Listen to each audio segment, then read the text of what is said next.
this panel will be focusing on the new industrial strategy. So just give us 1 minute to set up the scene, and we will begin in 1-2 minutes with this discussion. Let me remind you again that this year we are using the Slido application. So if you want to interact with the panel, you can ask via Slido, slide.do, and under hashtag PES 2022, you can find the discussion and ask the questions via this application.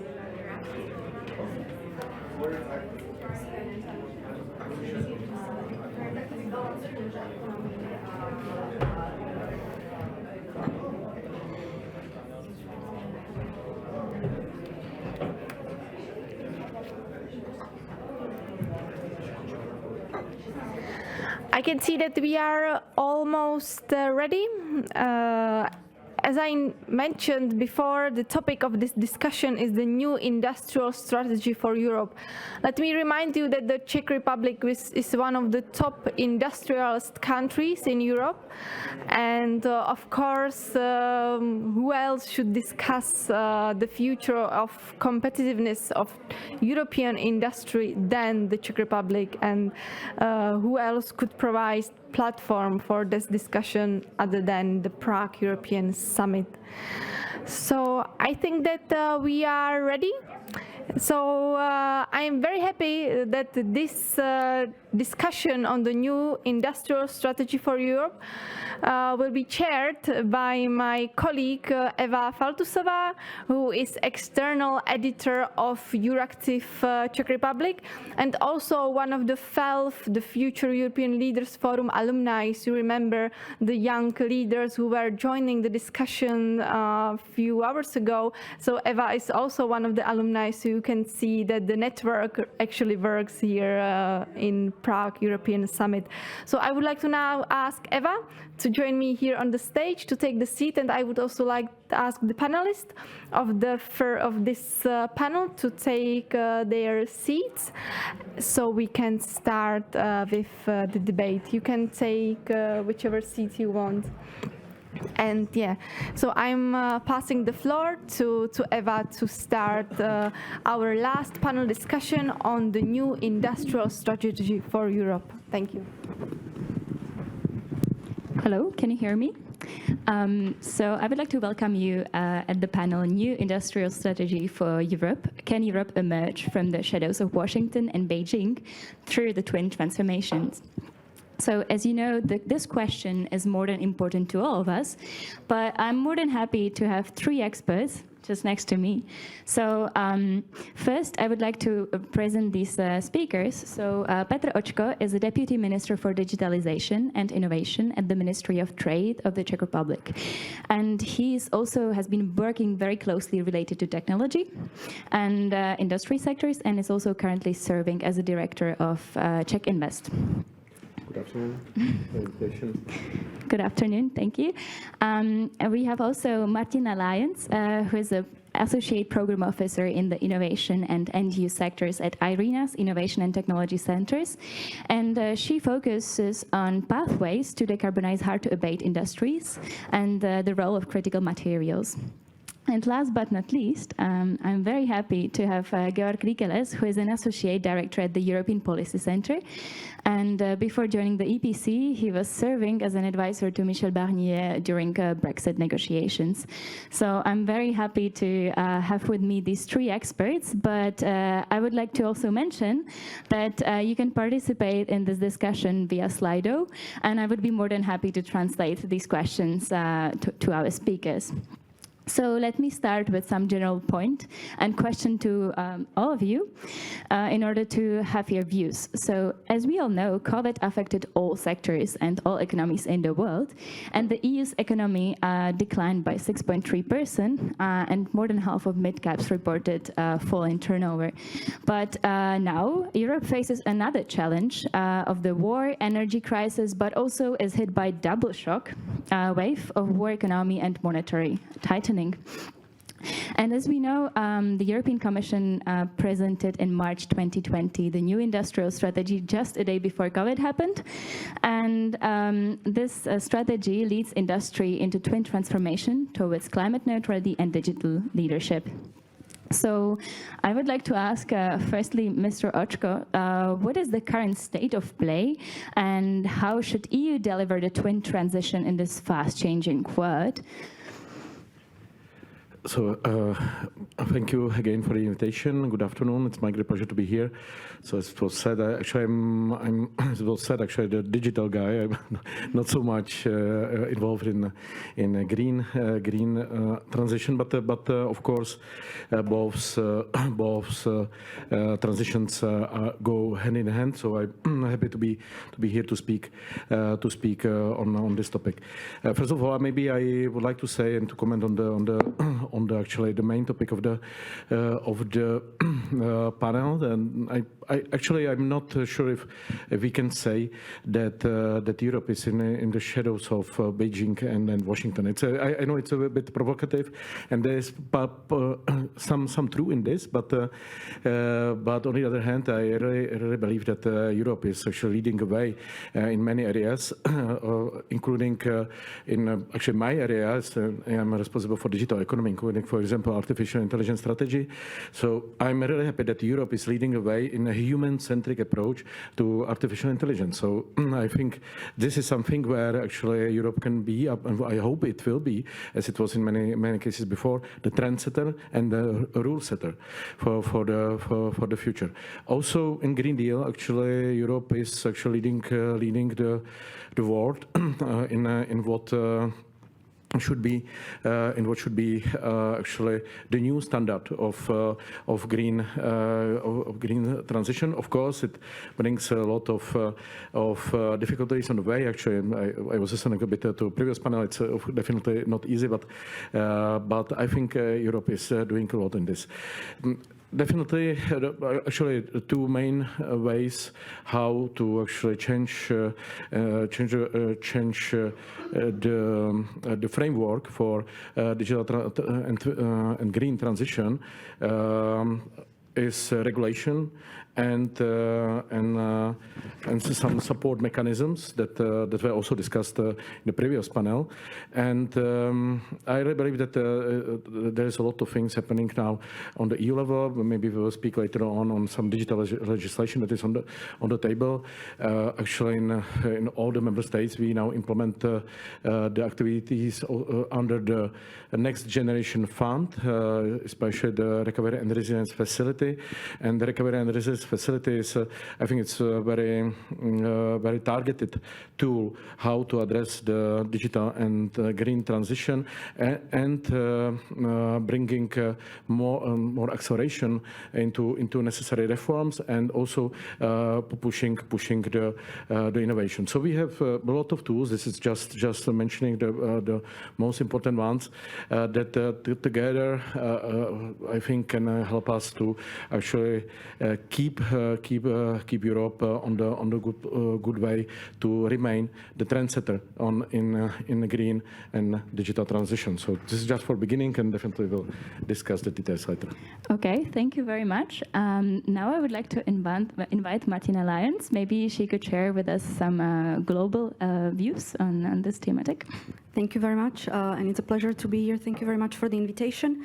So I come from the International Renewable Energy Agency, and I'm here to talk about the second part of the twin transition, the green one. And let me just zoom out a little bit to say that industry strategies are extremely important because they help to understand the challenges of the transition. And when you talk about industry, it has really a lot of aspects, and I will just bring examples on two of them just to show how very complex the whole situation is, and also about the scale we are seeing. So that climate change part, just a little detour. Today in the morning I was reading the carbon budget news. So this year we reached 41 gigatons of CO2 emissions. Before COVID, it was 36. We were supposed to slow down. We have a lot of green proposals and green strategies and decarbonization strategies. And this carbon budget includes also slowdown in China. So just to put in the context, we really need to speed up our work on this renewable energy path and decarbonization pathway. So it is a big challenge. We saw some progress in the power sector, in the road transport sector, but one part where the industrial strategy is really focusing on are those hard-to-abate sectors. And why so? It's because they're really hard to decarbonize for a variety of reasons.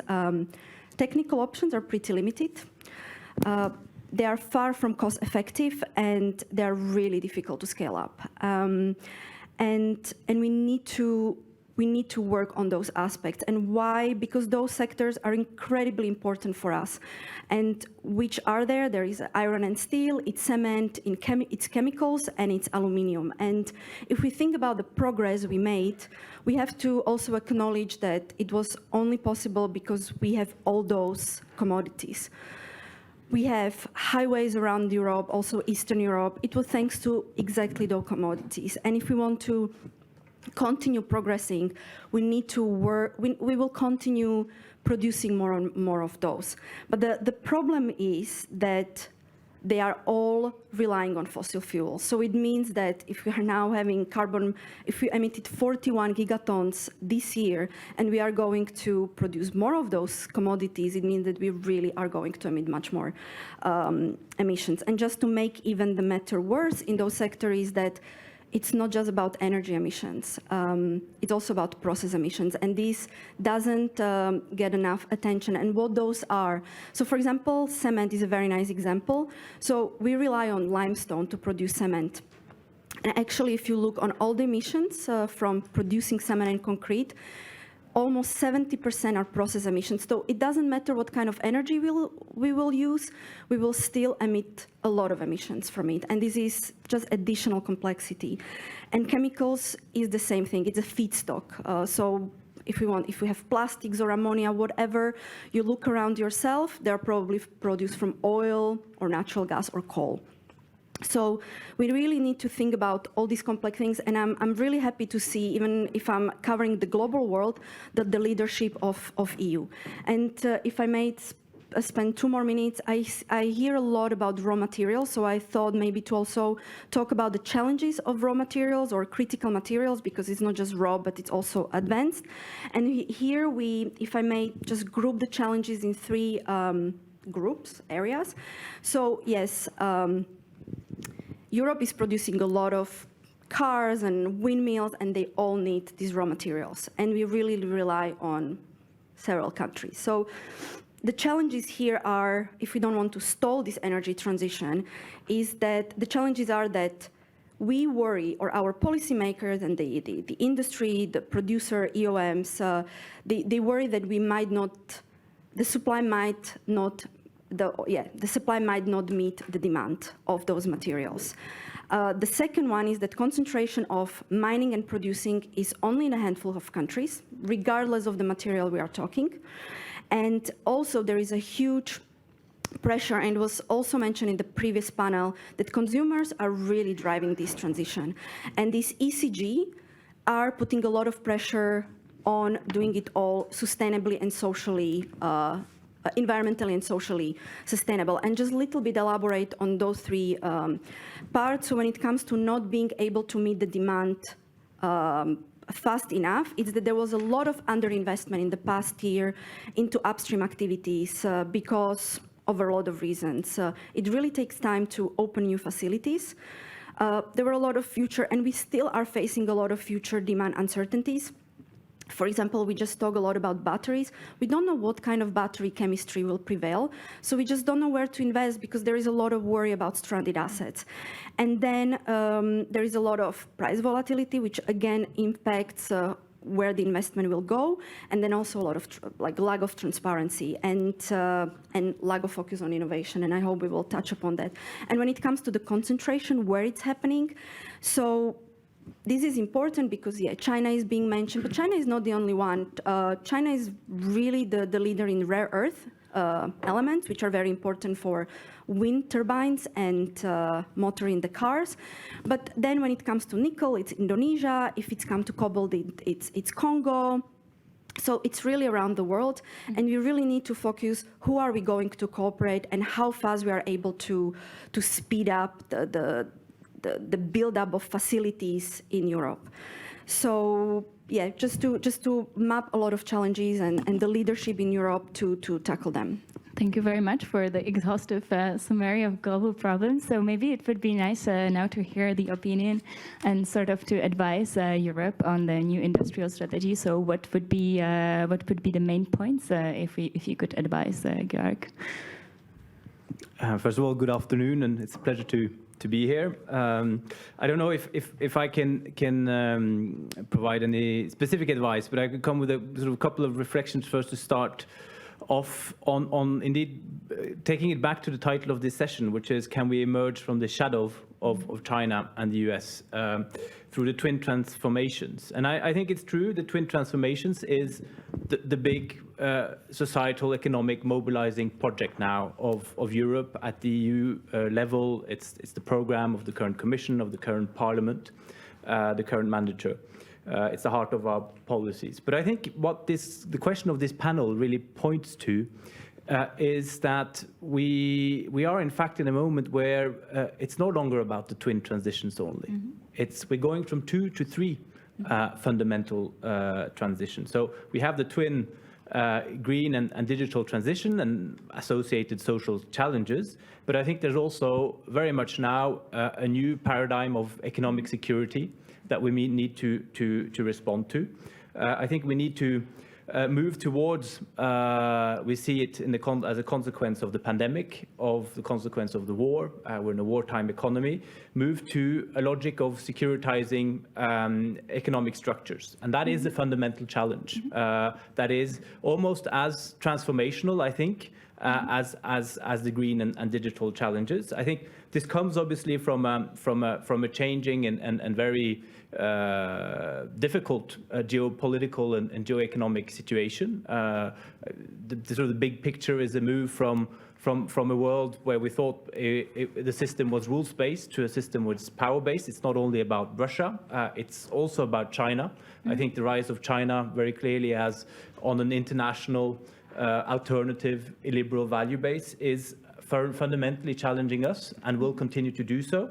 And I think, I'm afraid we are in an age of confrontation also in economic terms, and this is going to be very, very precarious for Europe in particular, given how exposed we are on a number of these issues that have already been mentioned. So has the EU anticipated this? Well, some will point to debates about strategic autonomy and say, well, yes, we have been speaking about this. And I think, well, sort of seeing the silver lining on the positive side, maybe yes, indeed, open strategic autonomy is now a rather uncontroversial concept. It's sort of been boiled down to the idea that we do with others what we can, and we do for ourselves what we must. But I think it's also, we should be very frank and honest that we have taken a lot of time debating it. Mm-hmm. And it is not clear at all in the world where everybody is heading to some form of strategic autonomy that Europe will come out as a winner. And I think the current Zeitenwende, as the Germans have built it, of course, Germany is very much at the heart of the challenges today. They have realized that their energy policy was wrong, that their trade policy is a challenge, that the security and defense policy is difficult. But of course, this holds true for the whole of Europe. And I think, Borrell, HRVP, said it quite succinctly the other day. We have been naive, and we've been living in a world where we thought we could decouple the underpinnings of our economy from the underpinnings of our security. So that is sort of if the minister sort of took the positive take on the optimistic take, I for the sake of debate at least, but also fundamentally, I think there is a great deal of reason for concern currently. We're in an economic environment that is brutal and is going to remain very brutal. And so what is the answer? We can come back to it. I think, well, if you ask specifically about the industrial strategy, there's no silver bullet. I think a lot of the good elements are in the industrial strategy. One has woken up. One is realizing that it is about making the single market work. It is about focusing on industrial ecosystems. The Commission has highlighted 14. It is about openness to trade and investment, but it's also, and we know that trade investment is important for supply chain security. I mean, the best answer for supply chain security is to avoid trade impediments, but we also see that openness to trade is not enough. We need to focus on diversifications, on dependencies that have been mentioned. And I think I would very much agree. I think we are in Europe strategically unprepared to meet the needs of the green and digital transition when it comes, for instance, to resources. But of course, the answer also has to be about new forms of industrial policy, industrial alliances. So plenty of topics to debate indeed. Okay, thank you very much. I think it would be now interesting to ask specifically on the regulatory side, because as you taught, there is no silver bullet for the solution, but how can be industrial transition accelerated by ensuring competitiveness in the global markets? So is the silver bullet the regulations that are currently going on, and what has been the work recently of the presidency? Maybe a deputy minister could enlighten a bit on that. As it was said, actually, probably there is no single silver bullet. That's what we can say definitely. But of course, regulation can help. Regulation can also harm lots of things. Actually, Czech presidency of the EU, actually, as it becomes unfortunately tradition, has planned a lot of priorities in regulation. But then the Russian war came and the energy crisis came, and many things have changed. So I'm not expert on energy, but what we can see is that actually following the energy crisis that was primarily caused by this unprecedented Russian war in Ukraine has accelerated a lot of things that we are now mentioning. I fully agree with the points related to resources, and we see now a much faster steps to actually decrease the dependence on resources especially from individual countries, and it's also connected with higher support for renewables and so on. So like in energy, like Czech presidency is doing a lot of things in this area. In digital agenda, actually, there's a lot of things happening generally. We have many important files on the table. I would definitely would like to mention Data Act. That is a very important file for actually using or sharing the industrial data to actually promote the innovation. And we have also Artificial Intelligence Act that is also a very important file that should actually promote the human-centric approach to artificial intelligence applications. And I would like also to mention CHIPS Act. And CHIPS Act is actually a sign of a new industrial strategy, and we'll see if we'll have more acts like CHIPS Act for different technologies or commodities. And CHIPS Act is a file that says that Europe wants to be more technologically sovereign. More technologically sovereign by increasing the investments, by increasing the investments into research, by multilateral cooperation. And this is something that we support very much. What is actually one topic of the Czech presidency, and this is actually it is very it will be interesting debate, because you have mentioned that open strategy autonomy is I don't know what term that you use is controversial. Controversial, I said. Yeah. Yeah, because this is kind of I would say this is one of the topics of the Czech presidency. So. We actually in Czech Republic is also historically very much supporting the relation with third countries that share the same democratic values.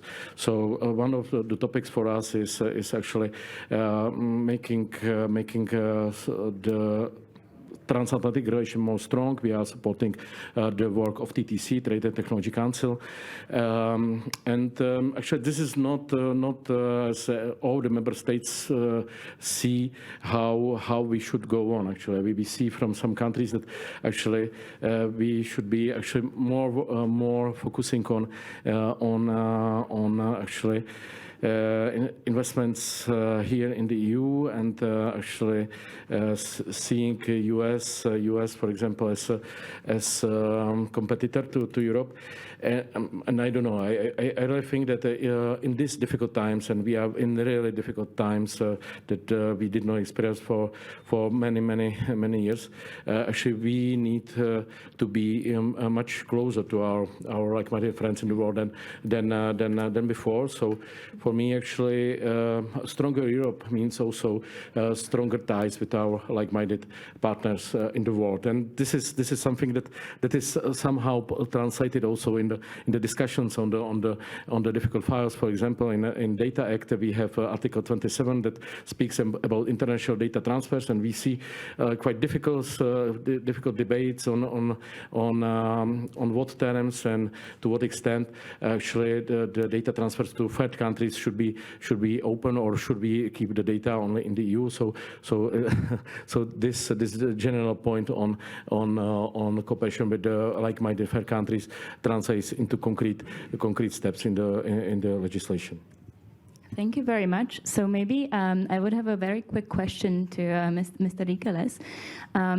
Is data the tool for the transition of tomorrow, and is data one of the tools for the strategic autonomy? Because as we have heard Mr. Oczko saying and Deputy Minister saying about all these acts being just published, is the data one of the right tools, and all the regulations on data right tool to address this challenge?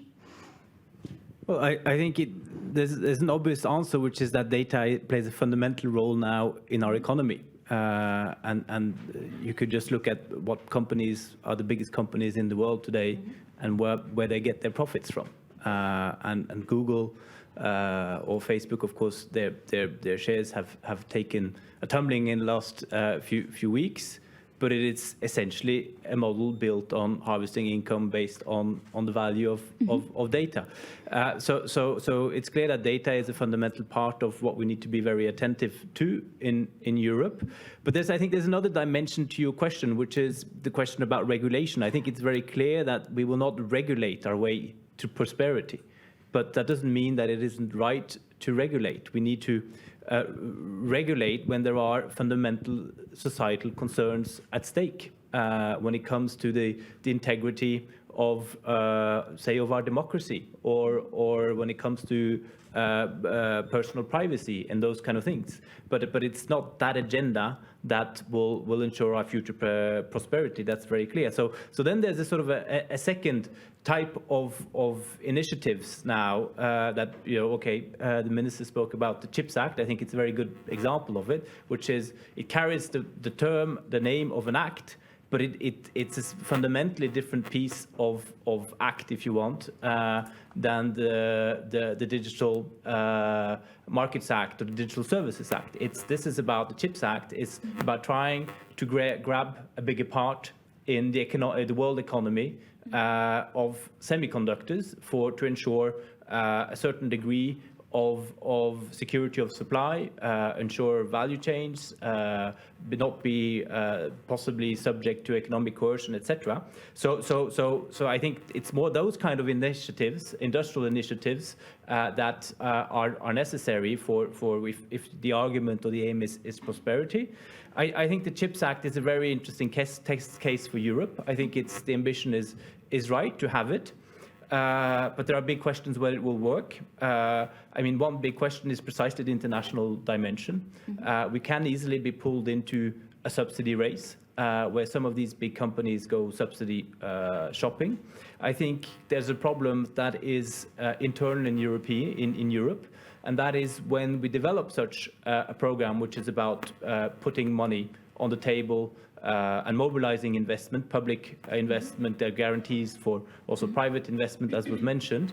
There's very quickly, in the Union of 27, a question of fair returns. And every member state says, well, I want this in my home country. How much do I get? I don't think industrial policy can work like that. There's not two Silicon Valleys in the US. There's not one in every state. And we've seen it in the context of the RRF. Some member states have said, okay, we want to use RRF money to develop a semiconductor industry. But simply there is no demand in some of these member states because there's not sort of the critical mass, the critical infrastructure, the knowledge base, the engineers, the universities that have that capacity. So I mean, it does, these kind of initiatives do really point to challenges also of conducting industrial policy at European level. One needs strategy, one needs direction, but one needs state intervention and policies of the right type. And it has to be at European level. And I don't think it can necessarily mean that suddenly all 27 member states need to, for instance, have a semiconductor industry. Okay, thank you. I see very well. So right now, a good question emerged in my head. So in which sectors the EU is leader behind China and US, and how to preserve these industries? And I think this would be a perfect question for Mrs. Lyons. Thank you, Eva. So I will respond to the question, but I want to also react to what we have been saying. So EU is actually a leader in technology development. When it comes to hard-to-abate industry sectors, still decarbonization, pretty much we know how to do things. It's just we need to start talking the walk. We figure out also, technologically we are really a leader. The problem is, and here is where I want to really respond to the comments from my fellow panelists, is that the discussion globally is becoming very politicized, and in response to it, also very localized. And this is really not helping anyone. And I really agree that this autonomy is important, but only to some extent. And just to use the example of hard-to-abate sectors. So, for example, Europe is really leading in a discussion to create a demand for green commodities, green steel, green fertilizer, but let's use the example of steel. Mm-hmm. If we want green steel, we really have to create a demand through procurement. And if only EU will demand green procurement, how far do we get the whole world to transition to green steel industry? So we really have to work with everyone. It really has to be a global effort. We have to find a way how to talk to China, talk to the countries which are really not on the same level with us, but we really need to work on this together. And also, like, what I notice is that EU as such, European Commission, is leading a lot of those initiatives and discussions, but we really need every country to become part of it. And because if it comes on a more national level, another big challenge here is the mindset of the whole economy, of the whole population, of the general population. And this is the challenge which is much easier to address when we start discussing it on more national and local level, to really bring on board steel industry, but also the consumer, local governments. And just to use one of the example on this steel industry again, so you can produce steel through basically three pathways, and one which is very polluting is through blast furnaces, which really uses fossil fuels only. Mm-hmm. But the EU really figured out the technology, also United States, to really electrify the production. And so maybe can I have just one more question from the public, because they were asking about what structural changes you deem necessary for the EU heavy industries to stay competitive. So what structural changes are there in the steel industry to come yet? Okay, so yeah, this is maybe the good interim question. So yeah, we need to develop the skills. That's a big topic, because it's not just to reskill people, but also to introduce the curriculum in the university, so that the new workforce is really ready to to start working with new technologies, but not only on the technology level, but it's also on the legal level, like how to address all the subsidies and the new way of working. So yeah, like it's a big question about these, about the gender in the skills. So it's also this ECG aspect. But yeah, there is no silver bullet. There is more questions than answers at this stage. So I think we need to work with everyone. We have to find the best practices around the world, whether good one or bad one, to learn from them and yeah, to build on that. Okay, thank you for your answer, and I hope public is also happy with the answer. So let's move to another sort of like part of the industrial strategy and the competitiveness. One of the most important part are mid-caps and innovation, and so that's why now I would like to ask Mr. Oczko about innovation. So how important is the role of innovation in this twin transition, and how you can foster financing for this sort of sectors? Yeah, the short question, not short question, but short answer is crucial. So, like for me, I'm also responsible for supporting innovation. So actually support of innovation can help us with this twin transition. But generally, actually, it can help us answer all the other challenges. But what actually I can say about Europe? Actually, Europe is very good in research, but actually not so good in actually making research, actually putting it into the practice, having real products here in the EU. And that's where actually the US and also China in a very different way is much better than we are in the EU. We have, for many years, we have the best and most excellent and actually financially, actually the most extensive program for research in the world that is now called Horizon Europe, but previously Horizon 2020 and the framework programs before. But actually, many of research results are translated into real products in China or the US or anywhere in the world. So this is I think a real problem. We have to focus on that in the area of digital agenda. Actually, I'm very happy that for this period, actually on the EU level, the Commission has come with the proposal of Digital Europe program. That is a completely new program that did not exist before. And this program in digital agenda is focusing on deployment of technologies here in the EU. This is, I think, this is really important. And not only it is focusing on the technologies itself, but it's also focusing on skills and adoption. That is very, very important. So digital skills are one of the four main areas, together with the three technologies: artificial intelligence, high-performance computing, cybersecurity, and then skills. That is really important. So focusing on deployment, focusing on technology transfer, supporting startups, and this is actually we could discuss startups for another hour actually, but I very much like the term that was used in a different context, and it was mindset. But I think why don't we have so many startups as in the US or Israel? The answer very much is mindset, and this is really difficult to change. So we usually on debates like this, we end up with the discussion that we definitely should invest into transformation of the educational system. I don't want to speak for all the member states, but here in the Czech Republic, we have very traditional educational system that actually does not too much support entrepreneurial spirit.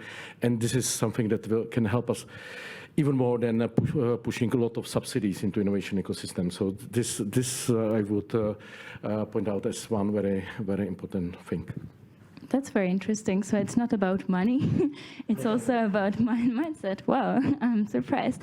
So maybe it would be interesting to have also views of Mr. Igales, because as we know, mid-caps are niche part of the economy, but are super important, and they recently had a certain decline in earnings. So it would be also interesting to see what is the view of the innovation within the mid-cap sector, and how to foster the mid-cap sector and the innovation sector separately. Yeah, no, I thought I could, yeah, absolutely. I thought I could comment on two things, on indeed scale-ups or startups and sort of the segments of European economy, but also sort of the openness debate, if I can come back to that very quickly. I think nobody disagrees with the idea that one should push for best practices and take up of best practices, and that, say, procurement, as was mentioned, of green steel should be pushed for everywhere. I think what is at stake, though, for Europe is to understand that we cannot be the ones that bank this change for the rest of the world. And of course, I would fully agree also that the partnership with the US is absolutely essential in the times we are today. But there again, we cannot be naive. When the US, and I think it's a good thing for the climate, put in place their Inflation Reduction Act. I think it's a 2.2 trillion package, which is maybe the most credible step we've seen from another major economy than the EU to try to meet climate ambitions. They also do so by providing specific tax exemptions that are blatantly in breach of WTO rules, which have the aim of pulling electric vehicle production, notably from Europe to the US. And it's a reality. We have to be mindful of it. We have to be clear that we have an open partnership with the US, but we cannot be naive about it, and it requires Europe stepping up to understanding differently the geoeconomy and being able to take care of its own interests. Another example is indeed the carbon price. In Europe today, we have a carbon price of roughly 80 euro per ton.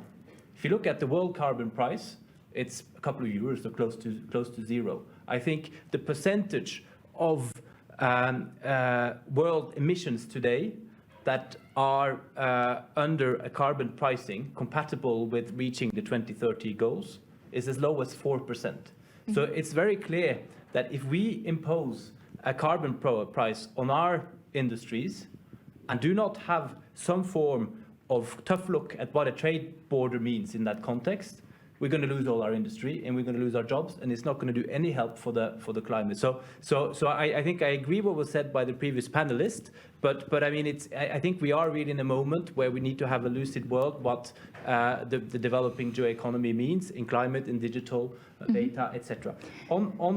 So maybe can I have just one more question from the public, because I have seen that there is an interesting question about the geoeconomics, and the question is how it is possible to tackle China as a united EU in the shadow of countries such as Hungary making deals with China separately. So how we can stay united, because you were talking about the US where we are of course united, but how we can stay united towards other actors. Would you provide an answer? Or? Well, I mean, we have obvious, I think, rule of law challenges internally in Europe. We have, at different moments, have had challenges of unity. Mm-hmm. We've seen it in some of the many quite deep, often existential crises we've been through in the course of the past decade. Refugee crisis, for instance. And not the current one, but the previous one.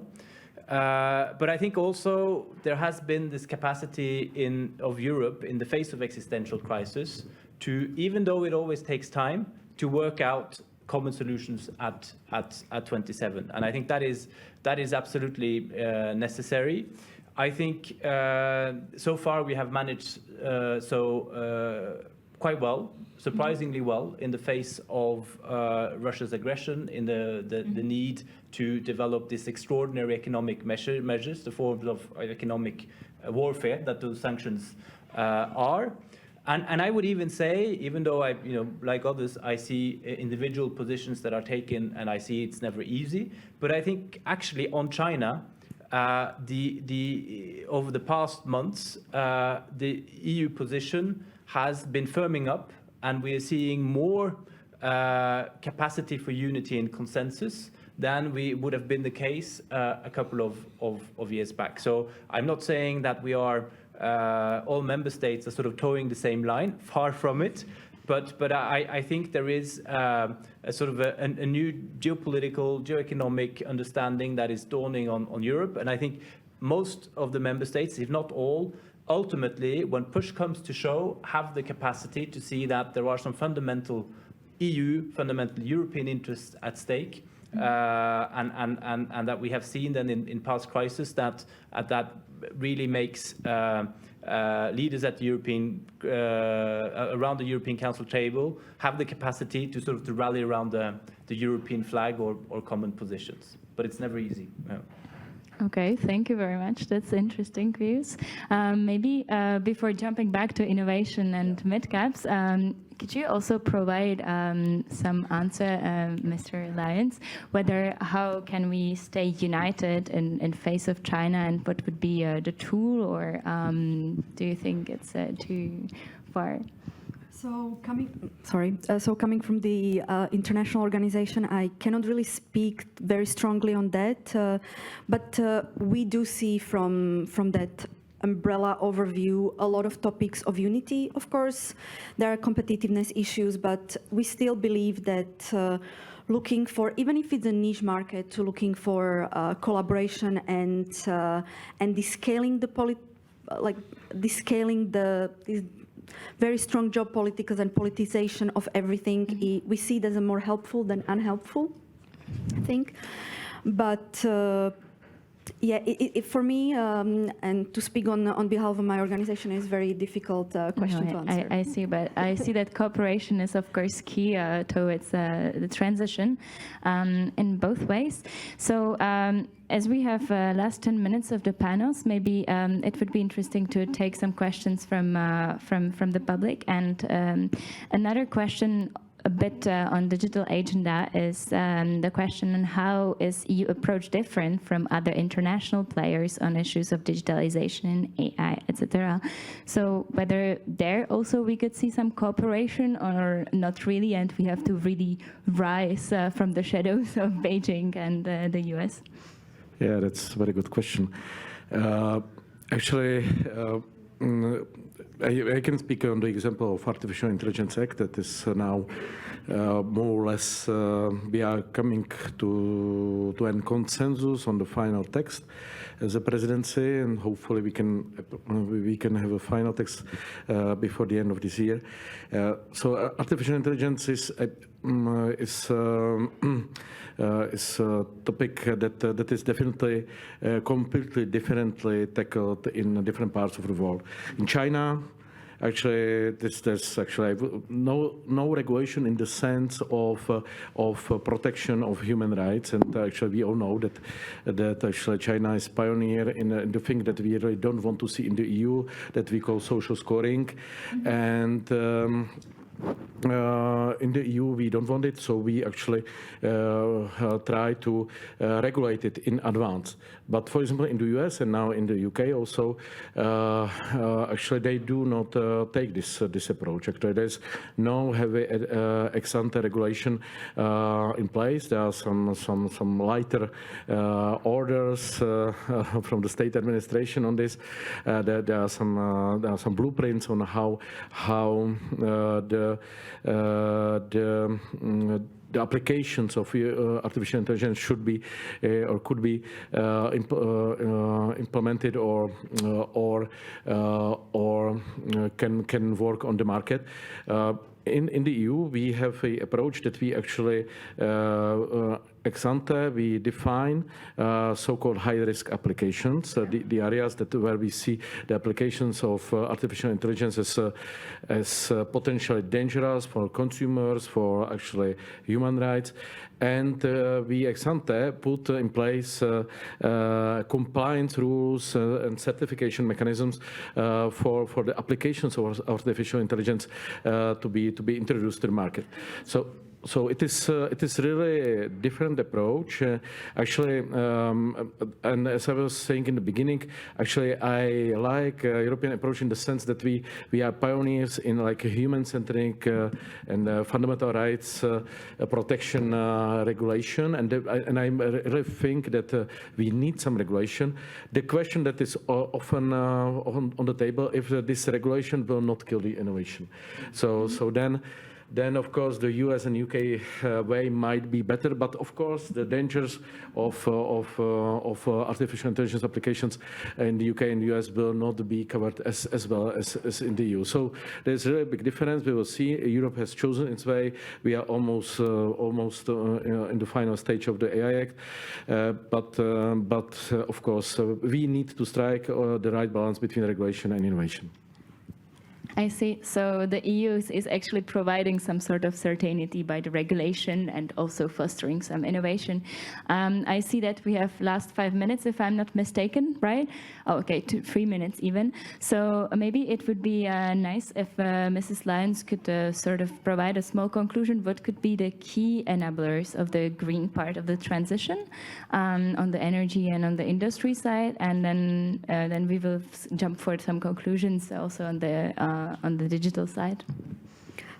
Thank you. So I would like to also frame it in the context of innovation, because it's very important, because it's one of the solution. And it actually links the regulation together. So when we usually talk about innovation, we think about technology, or at least this was how I was thinking about it for a very long time. But what we have been developing in our organization is more, we call it systemic innovation, and we basically look on technology innovation, and we realize that you can have the best technology in the world, and we can look on Europe, we can look on Japan, but if you don't have enabling environment, you will not create any benefits out of that fantastic technology. And we were looking on it, and we link together technology innovation. In terms of energy, it's generation, so solar panels or wind energy, and we look on enabling technology. So there you have storage, for example, but a huge part is actually digitalization, because we have all these distributed energy resources, and we are collecting a lot of data, and this needs to be fed into the grid. So digitalization is very important, but it's again just one piece of it's one piece of the picture, but then you need business models, so you can link those two things together and motivate both the producer, the consumers, and everybody along the supply chain. And then you need this market design and regulation. And if you link all of that together, you are actually in a very strong position to enable technology and advance faster. So this can be maybe one of the concluding recommendation as something positive, which is happening.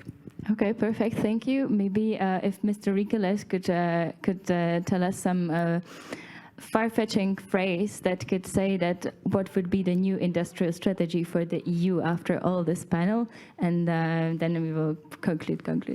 Well, I don't know if it can be summed up in a single phrase, but I think definitely that technology is the fundamental long-term determinant for both our prosperity and also for our security. And you can argue whether we're in a good spot or not. I don't think necessarily we are. I think we have a rich fabric of innovative companies in energy storage, in hydrogen, in green technologies.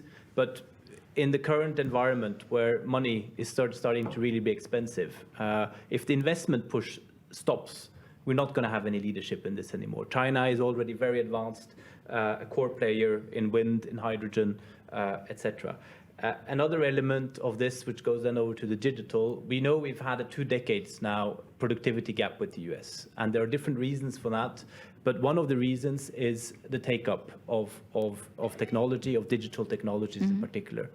And this is not just about sort of the starting jumping on Zoom or Teams, as we all did during the pandemic. It's the take up of advanced technologies where we are not in the spot we should be.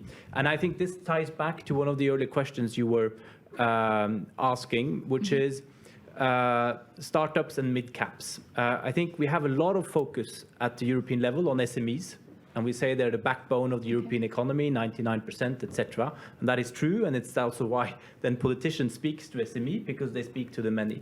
But I think there's really a forgotten middle between the SMEs and the biggest companies, and it's the mid-caps that when it comes to jobs and growth, when it comes of take-up of advanced technologies, when it comes of capacity to innovate for the green transition, when it comes of the international role, sort of seeking out global niches, but also supply chain issues, are really at the hard edge of Europe's economy.